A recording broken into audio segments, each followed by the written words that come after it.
You are listening to the On Purpose Podcast, your guide to living a more purposeful life. What's up, everybody, and welcome to this week's edition of the On Purpose Podcast, where it is our mission to be the most impactful podcast in the world. And that means we're showing up consistently. We're putting in the work to bring you stories of guests that are choosing to live life a little different, finding that purpose, moving forward, taking risks, betting on themselves a little bit. We're bringing you content that makes you think, that makes you go, wait a second. Is there more for me in this world? Am I supposed to be giving more, getting more? And we're honored to do that, right? Like it's just one of the things I love being able to do, and to know that there's people around the world that tune in every week, and that maybe we just put a little smile on your face. Maybe we make you laugh a little bit. Maybe we make you think a little bit. It's what we're doing all this for. So I want to thank all of you for being here. We couldn't do it without you. And please continue to give us love, whether you're following us on social media, the podcast apps, YouTube, or join us over on Patreon, where for as little as $2 a month, you can help fund the podcast and continue our growth. 5.5 years in. Things ain't free in this world, and that would mean a lot to us that you contribute and help us continue to grow. So visit us at Patreon, the On Purpose Podcast, and join us there if you're interested. Otherwise, continue to listen in and please interact with us. Let us know what kind of impact we're making for you. So this week, I'm excited to talk to an old friend of mine from back when I was a Fort Collins police officer. He was working with the fire department there. And we crossed paths, and we realized we both had a passion for helping our first responders improve their mental well-being, both on and off the job. And a lot of that came down to shifting the training paradigms and the belief system of fear-based to more confidence, so that people live their lives with confidence. They made decisions on the job with confidence, to get away from the everything can go wrong mentality that sometimes permeates those professions.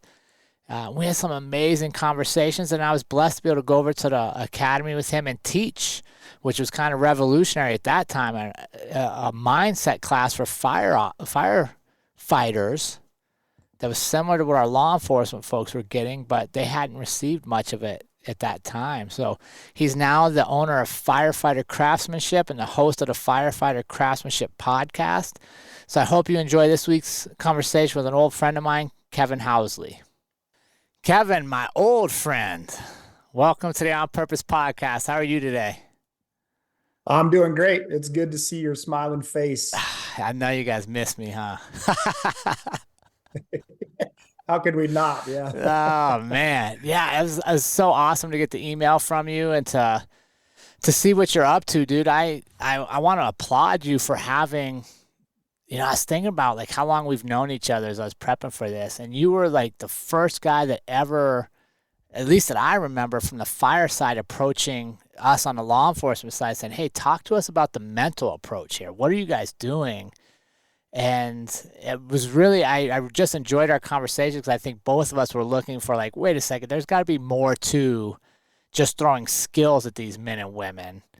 We got to get them believing. We got to remind, like you talked about off of camera, there's a human behind all the jackets and the armor and the hoses, right? And if we're not training the human, if we're only giving them the things, we're missing a huge opportunity to impact a life here.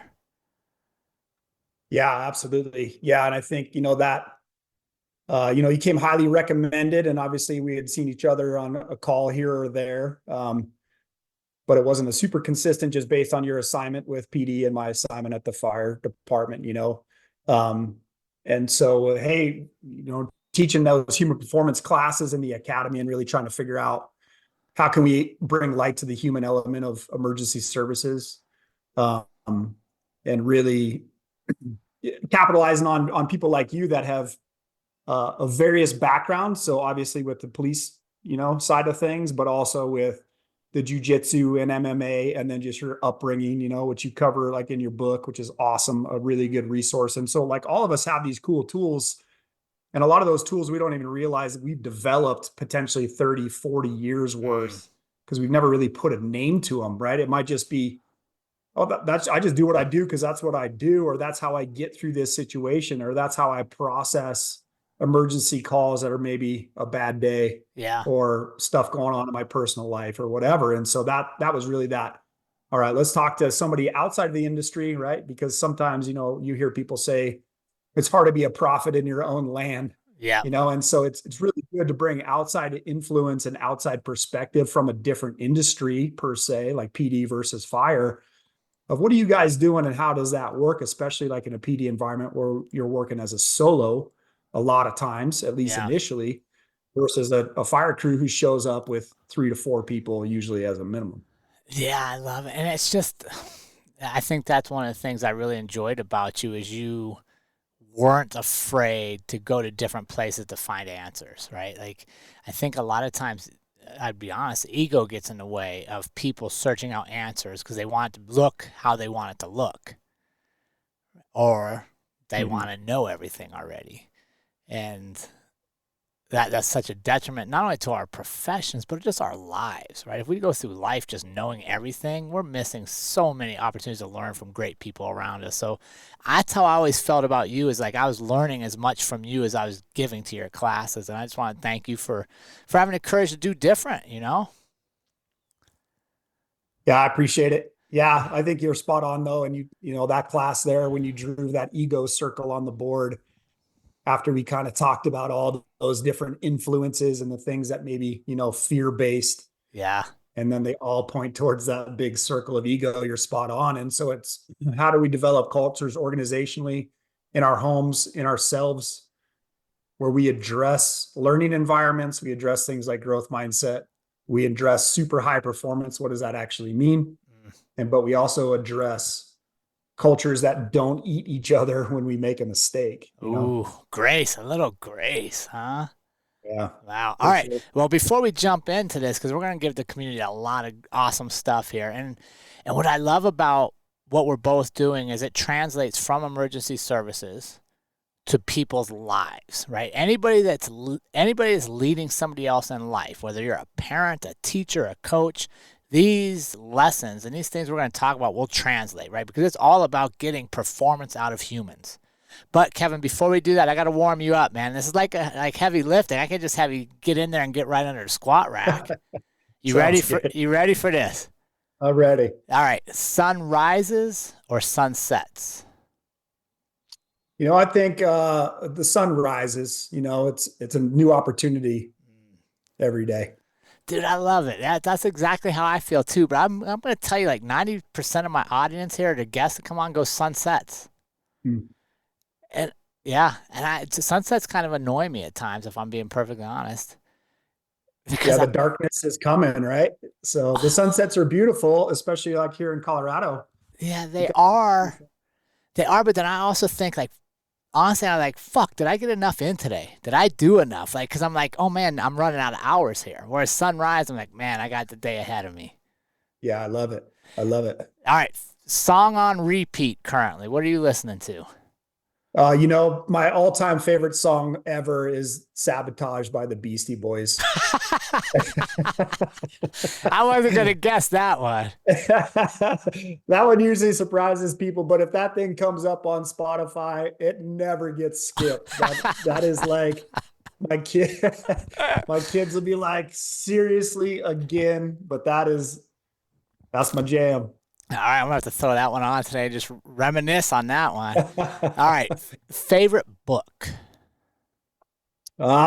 Man, I try to be a student of the game, and so I'm always into a book. So I think that changes a lot. Um, Probably my all-time favorite book is about the New Zealand All Blacks. Oh yeah, And so I'm blanking on it because you got me on camera. Legacy, yeah.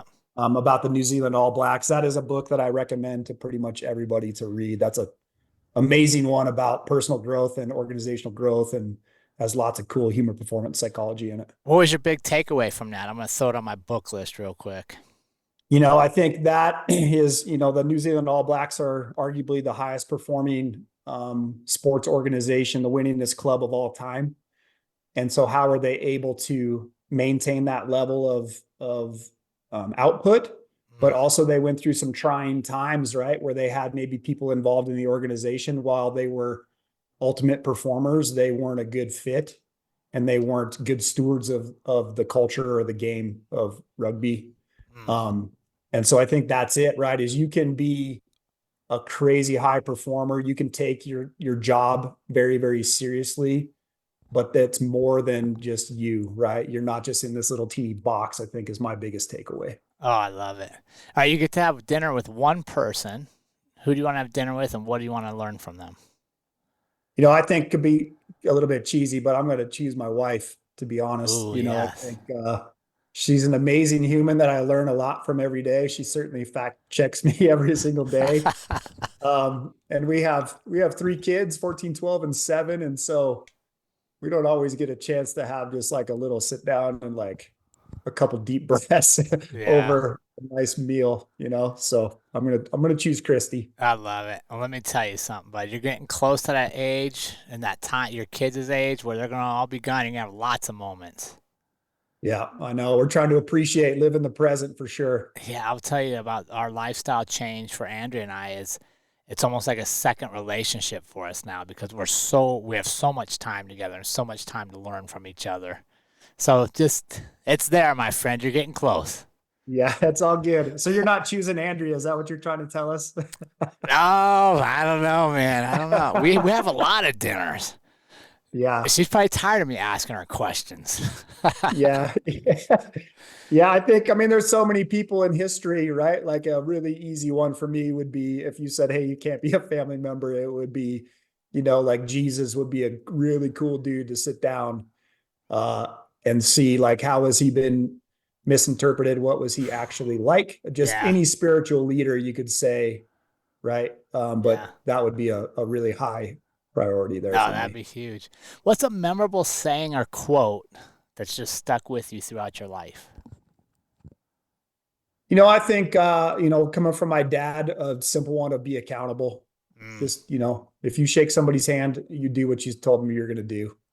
I think from emergency services perspective, the biggest quote that I've ever had the fortune of receiving was when you get on scene, take a breath and take a look. yeah, Right. And like, so there's so much to unpack there in relation to human performance, but right. Can you process? Can you down regulate? Can you go into that with a sunrise mentality to tie that in there? That one's a massive one for emergency services. Take a breath, take a look. I love it. You feeling warmed up, Kevin? Yeah, let's do it. Let's All go. right, talk to me. You've mentioned this a couple times, and I'm researching this and kind of following along on your journey. You really emphasize the human element behind the position, and that could be any position. Like our industry is emergency services, but if you're working on a factory or an assembly line of some kind, whatever task is being done, there's a human behind that. So talk to us about like how did you get curious on the human side of things, and how do we improve that? Yeah, I think it comes, from growing up in a household that had pretty high standards, a very, very loving and cohesive unit, but really, really high standards of, like I said, be accountable, was just an underlying tone for our family dynamic. Um, and so with that, especially as a kid growing up, there's sometimes some stressors that you put upon yourselves of what's my interpretation of being accountable, especially like when you're a punk teenager or whatever, and you're getting reminded, and so the journey of that of like, well, how do I be a high performer? But then sometimes, it's easy to be a quote unquote high performer in my mind because my ego, Right. which that word didn't even really exist back then. And then you put a lot of stress and anxiety potentially upon yourself when you're trying to do those things and to put out good effort every day. And so, for me as a young kid, I struggled pretty good with social anxiety, and nobody other than my parents knew that was a case. So like little things like going to school every day. I mean, I remember, obviously all of us probably remember our first day of kindergarten and the way that you felt going, to your first day of kindergarten. I felt that way every single day for school until I graduated college. Really? Every single day. Not awesome, right? And Yeah. so like because of things like that, or as a kid, like going out to eat was a huge trigger point for me. Like, and now going out to eat is like one of my favorite things on the planet.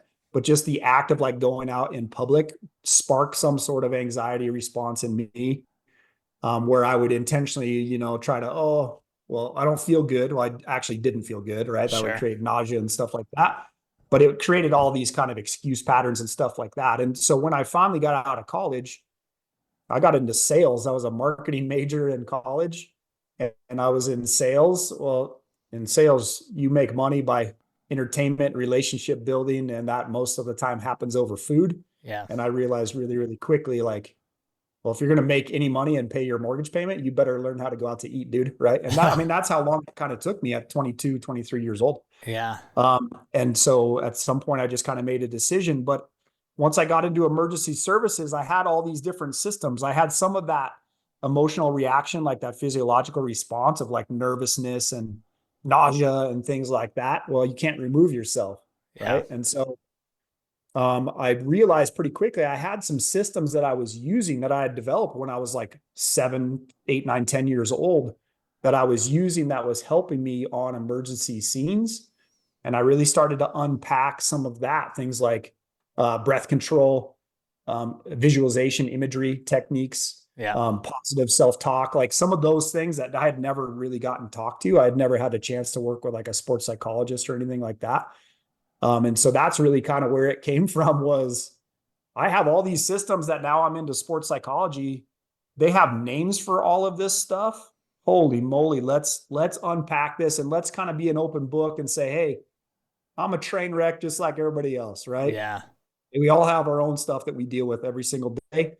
I'm also willing to be an open book and say, hey, this is something that's completely crazy, right? Going out to eat, going to get hamburgers makes you feel super nauseous where then you don't go, Yeah. right? Like let's, and then that way it makes it easier when we're dealing with bigger stuff. Like sometimes we do in emergency services on the mental game, where it really helps us to unpack it when you kind of destigmatize how do we have these conversations. Yeah. It's fascinating you developed these routines as a kid, right? To overcome some anxiety and stuff. How did you how did you balance that ego piece of saying, wait a second, I'm gonna share this with the guys and the ladies in the firehouse, knowing, right, sometimes that culture is rough on us. Mm-hmm. How did you decide you were willing to share this and you were gonna take whatever responses were given back to you?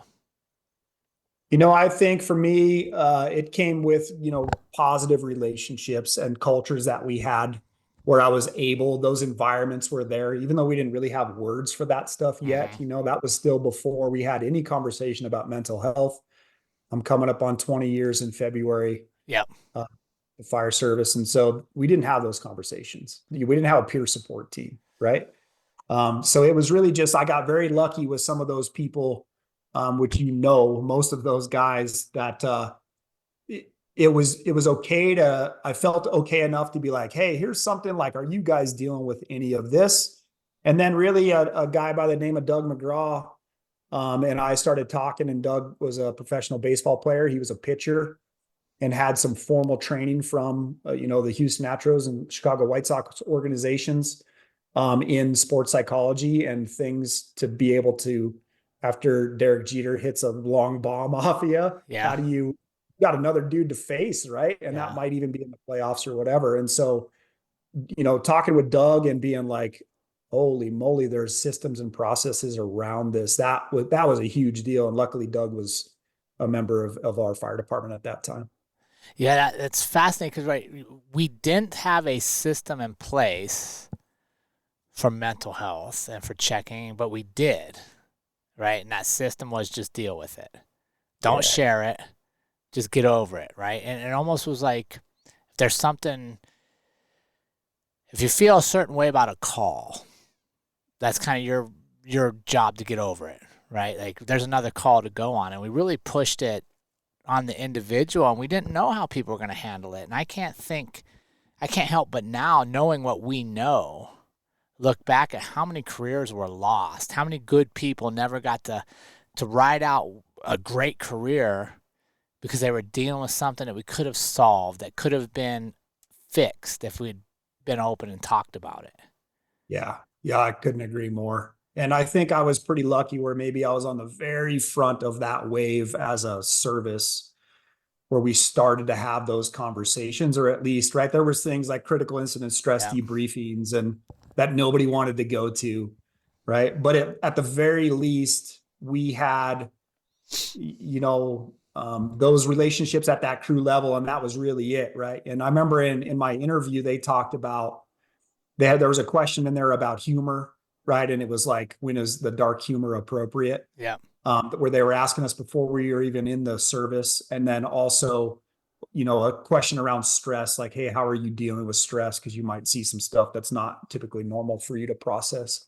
So I was probably lucky when I got in the game, that those conversations weren't officially happening, but the intent was kind of there. And it probably was ego based, of nobody wanted to actually say it out loud of, hey, we got to do something better. Ego based, and what do you think about judgment? Right? Oh, absolutely. Like if Yeah. And I comparison. comparison, and like if I come and you guys find out I had to go see the counselor, Mm-hmm. Yeah. would you Yeah. make Just the stigma that still right? exists. Let's call it like it is. That still exists. Right. But Um, I think we were both fortunate enough that where our paths crossed was in a place like Fort Collins, which was pretty progressive with Colorado State University there and the studies they were doing, that we were in a culture that maybe wasn't perfect yet, but we were at least taking steps to say, hey, wait, let's check in after this call and make sure people were okay. yeah. Whereas other parts of the country still, maybe even now, aren't doing that kind of stuff.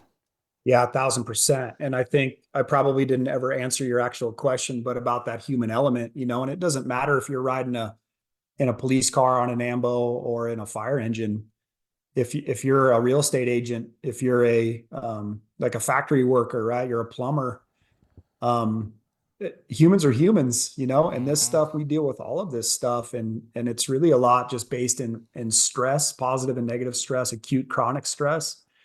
And then are you fortunate enough to land in a spot like we are or were, where we have maybe a little bit more progressive mentality?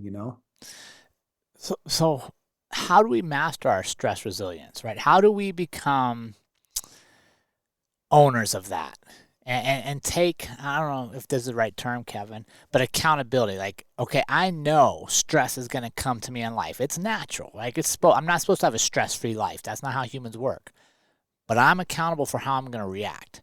How do I get to a place where I'm handling it better, where I'm creating better outcomes from the stress inputs that I receive? I mean, if you figure it out, let me know, right?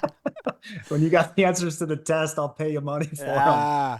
Uh, I think a really good spot that's really heavily supported by amazing peer-reviewed research, not some blog post opinion article, right? Peer-reviewed research, literally thousands, if not hundreds of thousands of studies, is around being present Mm.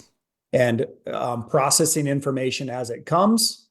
And how do we become more present versus like always thinking of the next thing and always chasing that next thing of, right. And that's where that take a breath, take a look quote Mm. really kind of resonates with me of how do we be present, whether I'm at home dealing with homework with the kiddo, or I'm cooking dinner, or I'm having a serious conversation with my significant other, or I'm running a 911 call, and so I think for me, that's something I'm trying really, really hard. And I do notice a big difference in like resilience, personal resilience, stress resilience, and like, not that I can just continue to take it like a giant punching bag and just like Mm. puff up like the marshmallow man, Yeah. but like be resilient and react appropriately and then deal with it at an appropriate amount of time, or completely just be like, that doesn't even deserve any of my attention. And that's, I notice when I do things, practices to train presence, that I am way more resilient instantly because of those things. Yeah. No, being present is a huge tool that we can use in so many aspects of life. So what are you doing? What exercises are you doing to help bring you back to the present if you find yourself wandering? I'm a big fan of some sort of mindfulness routine, and I'll be the first to say I'm actually like a terrible practitioner of it. Like to actually pull it off is really, really hard to find that 12 minutes to do it. But when I'm driving around, I like to try to do like a little bit of a breath routine. And so I think for a lot of us in emergency services, we are amped all the time. And then we go home and then we bring the amp with us. And, everything is potentially the next big, huge emergency that we have to deal with, even though we ran out of bread today or whatever, right? Like the things that spin us up is kind of crazy. So it shows us that we don't actually need to get tougher by doing more stress inputs per se, right? Tactical fitness and those things are very, very important. That's a positive stress. But we also need to focus on recovery and like actively being a participant in recovery, not just I'm going to sit down and watch Netflix and drink 15 beers. Yeah. No, what's an active way to recover? So mindfulness routine, whether it's like using an app like a Headspace app or something on Spotify or YouTube that's free, is really, really impactful for me. The biggest thing that I do very, very consistently is called yoga nidra. And yoga nidra is basically, it has nothing to do with yoga. It's a way to tap into our autonomic nervous system.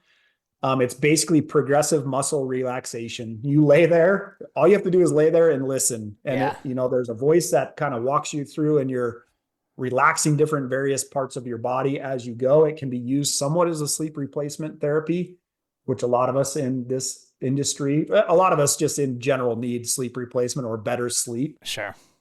And so yoga nidra is the one thing that I do pretty consistently to try to help me focus on presence, get some rest and recovery, and just have that 10 to 20 minutes. Like, no, I'm choosing to do this for myself. Yeah. Let's go back. You said something that I think is super important in there, and that is positive stressors, right? And what I really encourage people to do, and I know from my growth is I want to be in stressful situations, right? I need stress to grow, right? The stress of, can I expand this podcast? Can I reach more people? Well, that's a positive stress because it forces me to get creative. How do I reach more people? The stress of, can I make myself more fit so that I can live longer? Well, now I need to exercise and run. Versus, I think some people struggle with is we try to avoid stress at all costs because there's this the negative connotation of stress, right? Like, oh, the stress is going to kill you. Well, it's only going to kill you if you don't handle it right. Mm-hmm. So correct. What other positive stressors would you say are out there for people? And am I wrong, Kevin, or what do you think on this? It's almost a mindset shift, right? Like, okay, something stressful comes to me. Well, I'm going to deal with it one way or the other, but now I can choose. Am I angry? Am I mad that I have to deal with this? Or do I go, wait a second, this is a positive stress because it's going to force me to think differently. It's going to force me to make decisions.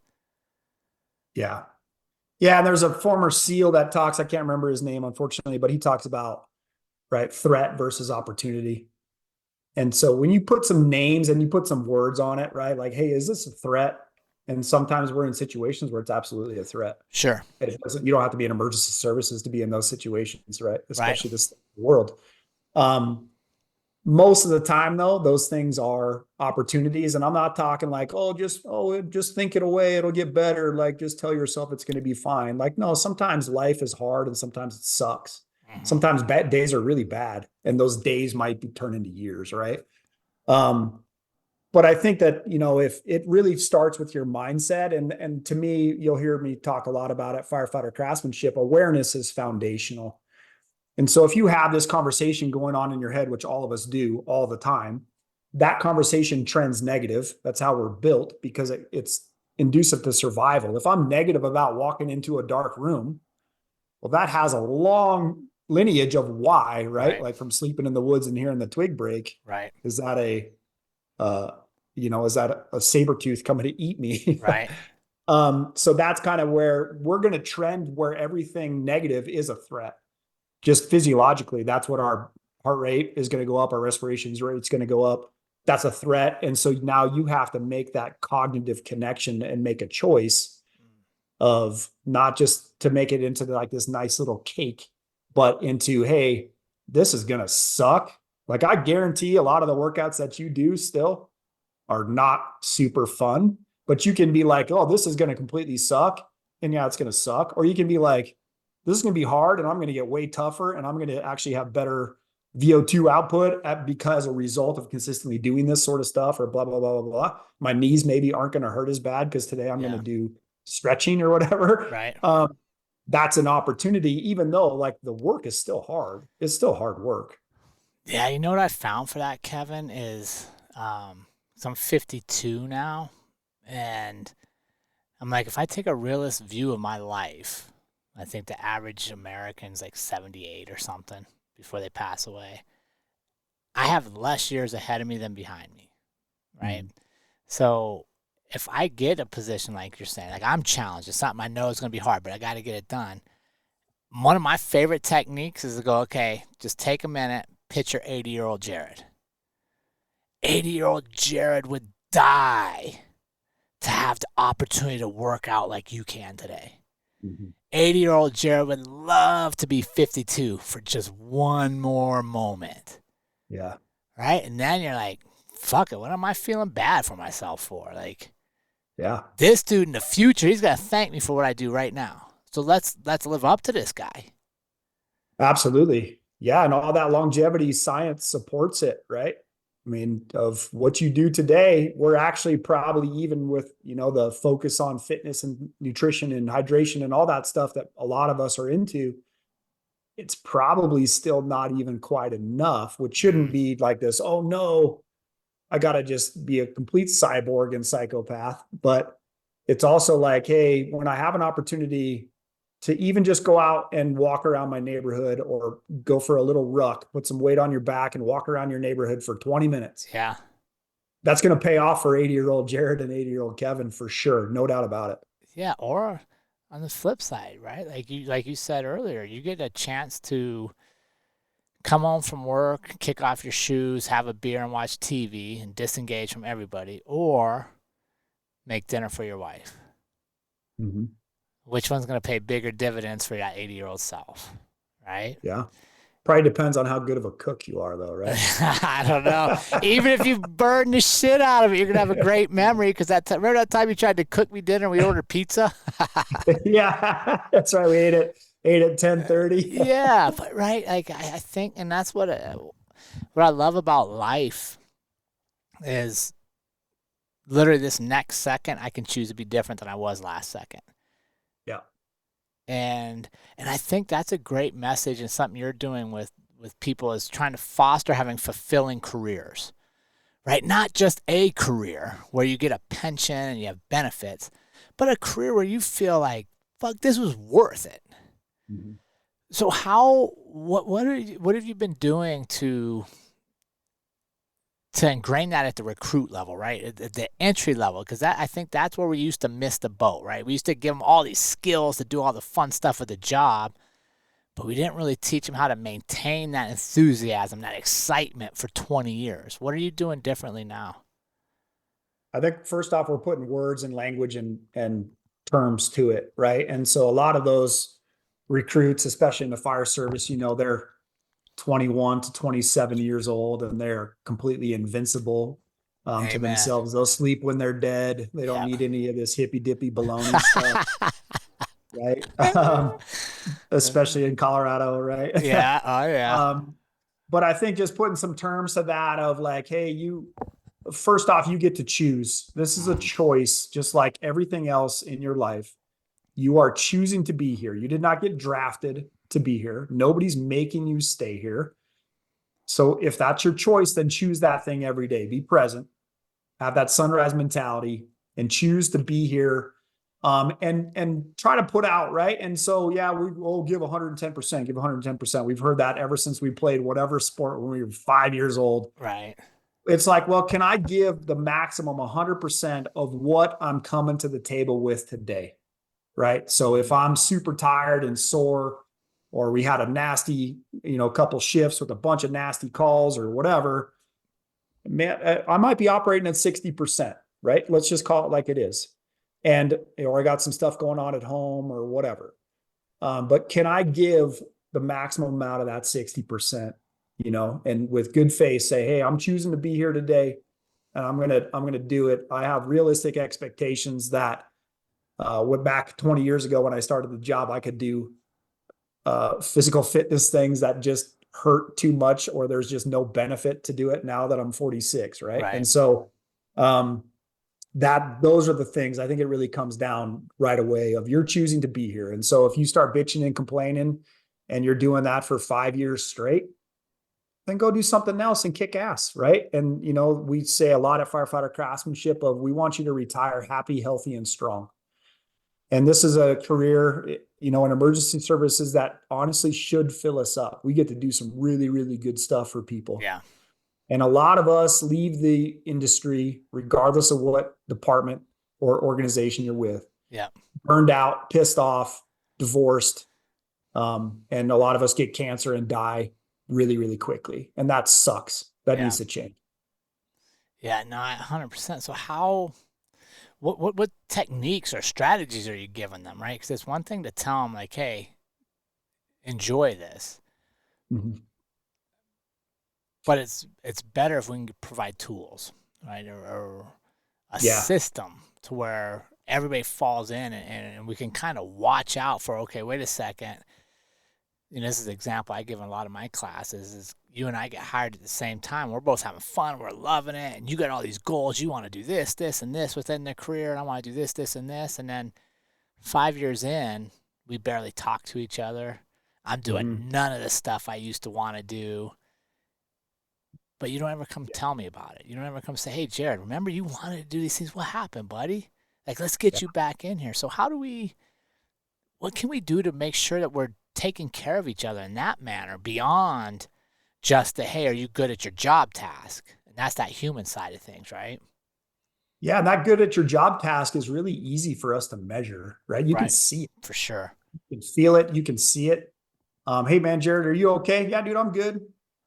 That's all I got, right? I can't see it. I don't know if I spend a bunch of time with you and we have a good, solid relationship where I'm like, nah, man, something's off. Yeah. But we hear this all the time, unfortunately, with tragic stories, especially in emergency services, where people are like, we had no idea. I wish they would have said something, and those are the conversations that we need to start to have. And you need to focus on those relationships with people. You don't got to be best friends with everybody, but you should have a tribe of folks that are, in your job, but also outside of the job. And that was a thing that I certainly noticed really quickly is our jobs will change us.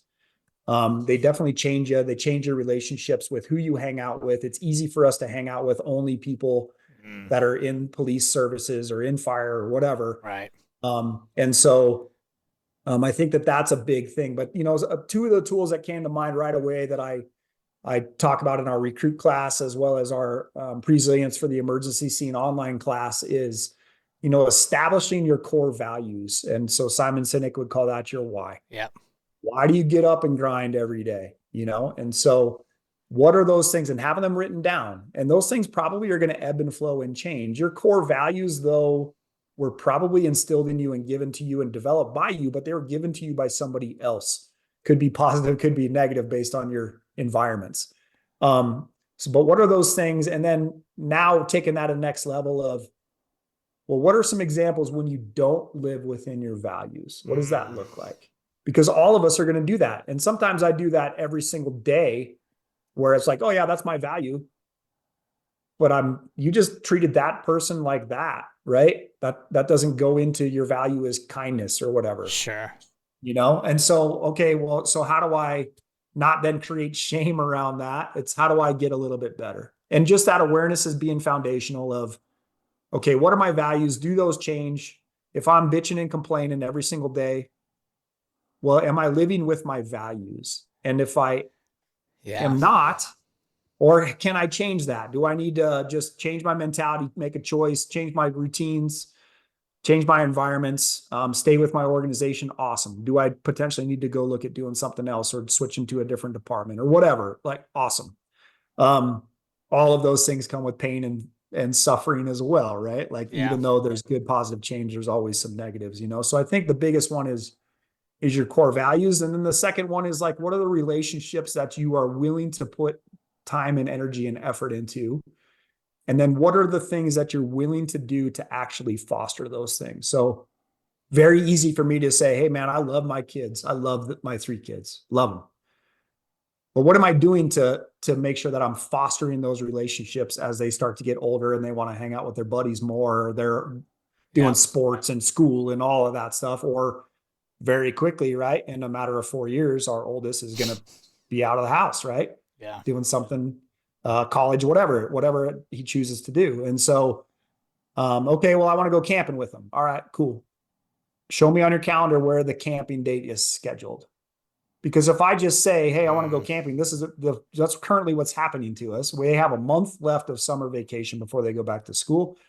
We've gone camping 0 times, and it's not looking great that way, but we continue about all wanting to go camping, So like, what are the things that you're going to actually do? What's the hard work you're going to actually do to develop those relationships? I love it. And it is work, right? Like if you're going to have relationships that are meaningful, they should take a little bit of effort. That means taking time to make sure we do go get coffee together. We do take a workout together, or we jump on a call just to check in and say, hey, dude, where are we at on this accountability thing? Mm-hmm. I agree. Yeah. And it's really important for some of those relationships not to be in your home. Yeah. Not the people that see you every day. But people that can kind of be that barrier or have that good, solid, positive or hard conversation with you. That accountability buddy thing is massive, Dude, I think that's one of the things that drives me nuts about law enforcement and fire is sometimes we do so many hard things in life. Going to that nasty call, telling people their loved ones have passed away, like all that hard shit. And then we're almost cowardly when it comes to having a hard conversation with somebody we're supposed to love, one of our buddies. Yeah. Right. And like you said, all those situations where people are like, oh, I never saw it coming, and a person takes their life. You got to go, did we never see it coming? Mm-hmm. Like nobody saw this. They didn't see the isolation. They didn't see, you know what I mean? Like we don't have those hard conversations. And that could be both ways, right? Like I could come to you and go, Kevin, man, I'm struggling. Mm-hmm. I don't have a hard conversation to open myself up to let you help me. Yeah. Or I don't come to you and go, hey, Kevin, I notice you're different. Let's talk about this. You were really short on that last call. What's going on here? Absolutely. Yeah, I think a very, very good thing to talk about too, that has some awesome psychology research around it, is loneliness, the concept of loneliness. And you can be completely immersed in organizations, cultures, your family dynamic, where you're surrounded by people that absolutely love you and still be very, very lonely. Yeah. And so how do we start to bring kind of that term to the forefront of loneliness? Doesn't just mean that there's other people that are around you. It means like, how are you engaging with them? How are they engaging with you? And can you have those conversations of, hey man, I noticed something's off? Or the big one, which takes some giant cojones, right, is, man, I am struggling. Yeah. And it doesn't necessarily mean I'm struggling and I'm thinking about like suicidal actions. No. It's like, dude, I'm having a hard time, man. I got a short fuse. Like, can you give me some tools and resources to help me out? Yeah. And let's go back to something you said earlier. And I think that's important to talk about, is that grace for mistakes. Mm-hmm. Right. Allowing people to move past a mistake maybe they made. Mm-hmm. Not ridiculing them for 20 years. Yeah. Assigning them a nickname based on their mistake and then calling them that. How do we practice being more graceful and within, obviously within the career field, but just in our lives? How do we practice that? There's another great question I don't have an answer to. I think we've all been involved on both sides of those things. And it's funny when you're on the receiving end of that, and you hear the rumors or the interpretation or whatever, and you're like, that's not what happened at all, dude. Right.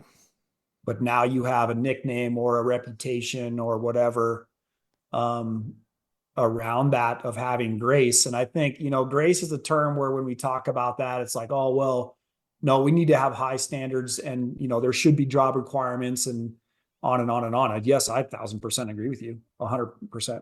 Yeah. Grace isn't that, right? It's not lowering the standard so everybody gets a trophy. It's walking, it's having empathy, right? And it's walking hand in hand of like, hey, I don't feel sorry for you.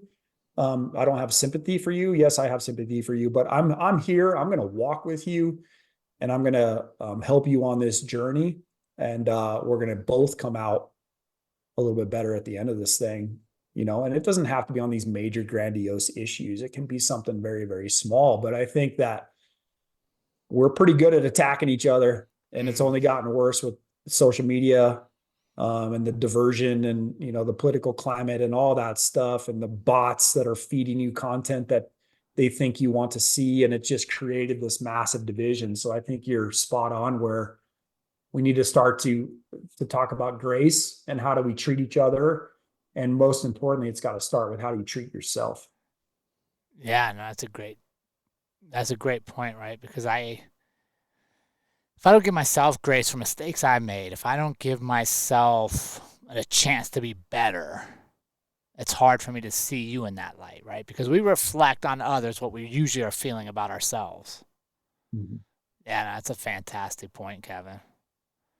And Yeah, and I think go ahead. it's kind of interesting. We have an amazing psychologist that we can go see, right? And so, like, if you have an organization, or there's lots of organizations you can reach out to online. If you don't work for a company that provides these sort of resources, or you don't have peer support teams or whatever, or you don't feel comfortable talking to those people. But I was talking to our psych recently. I try to do a monthly check-in with her, and that's been an amazing value add to my personal life and my professional life, just to go in there and have a person's perspective that's trained.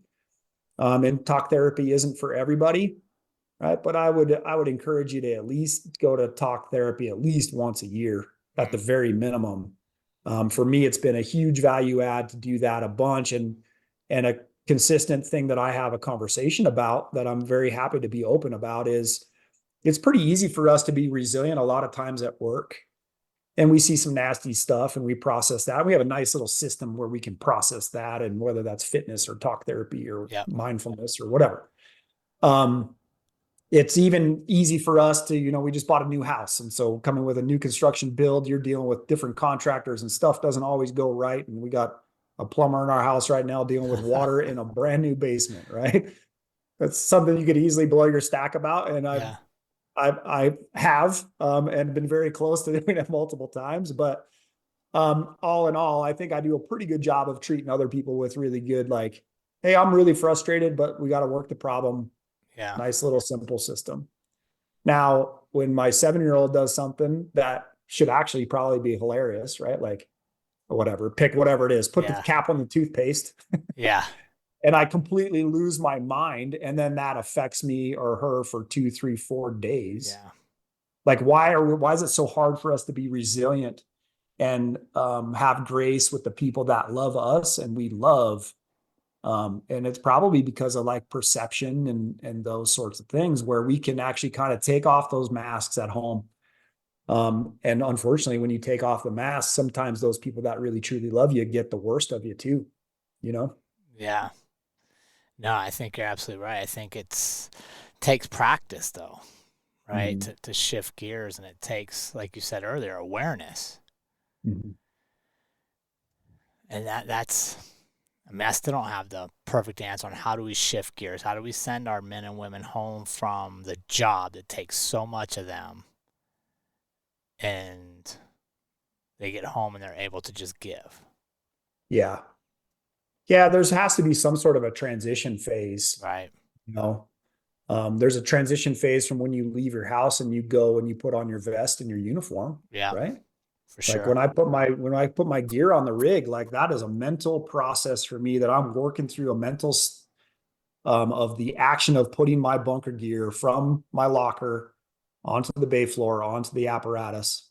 That is a routine that I do that, like, hey, I switch from home, Kevin, to work Kevin that, hey, we might be up for 48 hours straight. Yeah. Like all of those sorts of things.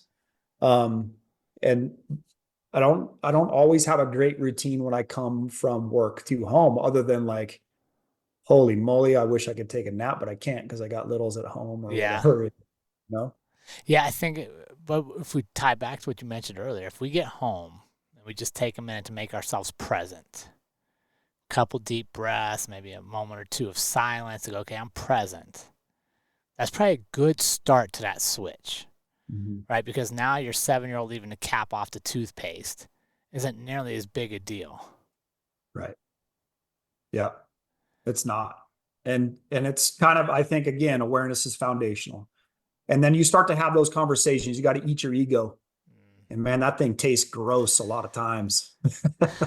Yeah. You know, but having those conversations with those people around you that are taking the beating when you come home and you're grumpy and tired and you have hypervigilance and you're overstressed and all that sort of stuff. But hey, you know, I'm really trying to be present. Yeah. When I come in the door, I need maybe 15 minutes, or I'm going to shoot you a text and be like, hey, I'm okay. I'm going to go. My truck is going to be in the driveway, but I'm not coming in the house. I'm going to go walk around the lake, and then I'm going to come in the house. And now I've created a barrier, a separation, or it's 20 below out here. Yeah. And I'm going to just stand outside for 5 minutes and feel how cold it is and get rid of some of that nonsense that I have from life, work, whatever. Yeah. And then I come into the house. And now you give them permission to say, hey, not dad is always like super grumpy when he comes home from work, but today is a little bit different. Maybe he doesn't actually, maybe it's not appropriate for us to know why. Yeah. But let's give him a little bit of grace, but then don't just hoard that grace and be like, yeah, I'm going to be mean and you guys have to do whatever I say. Right. It's, I'm creating routines, transitions, and systems around it for me and for everybody else. Yeah, I love it. I love that we're teaching that to the younger folks as they're coming through the academy now, right? Trying to ingrain that from the very beginning of the profession versus trying to instill it with somebody that has 15 years of habits that have worked for them, but maybe they're not the most productive. Yeah. Yeah, I think the reality too of emergency services is it's really, really hard on our loved ones. It's hard on our families. They legit have no idea what we do. Yeah. They can't. They won't know. They can't understand what we do. No. And nor should they, right? Like, so it's hard on them too. And so like they haven't seen you based on whatever your work schedule is, or if you're working nights, right? Like they might not have seen you all week other than be quiet because they're asleep, you know? Right. So there's all of those things, but we just got to start to have good quality conversations around that thing. And at the end of the day, you're choosing to do that. Yeah. You are making that choice. And if it doesn't work based on whatever season you're in, then figure out a way to make it work or change your environment. I love it. Kevin, dude, I'm so proud of you, man. I love seeing the work you're doing and just know you're making a difference for people. You're making a difference in their lives, and that goes far beyond any tactical skills we teach, is knowing that somebody cared enough to invest this much time and to give me tools that can make me better is a huge thing. Yeah, I appreciate it. And what an inspiration you are too, right? I wouldn't be at the level I'm at without sitting in the back of that very first class being like, oh man, his class is so much better than mine. I gotta up my game. I appreciate, Kevin, where can our audience connect with you to follow along your journey and be part of your community? You can find us at firefightercraftsmanship.com. We're on LinkedIn and Facebook as well. LinkedIn is FF Craftsmanship. That way, if you're not a firefighter, you can still feel included, right? Sure. We're just talking human performance psychology, especially for emergency responders, and giving you quality training and tools to help you in life, but also a cool benefit is at work. And you can hit me up on LinkedIn as well at Kevin Housley. I'm starting to try to get a little bit more active over there. I love it. Kevin, thanks so much for allowing us to share your story, my friend. I appreciate the opportunity. Good to see you, my man. And remember, team, life is far too short to live any other way than on purpose. We will see you all again next week.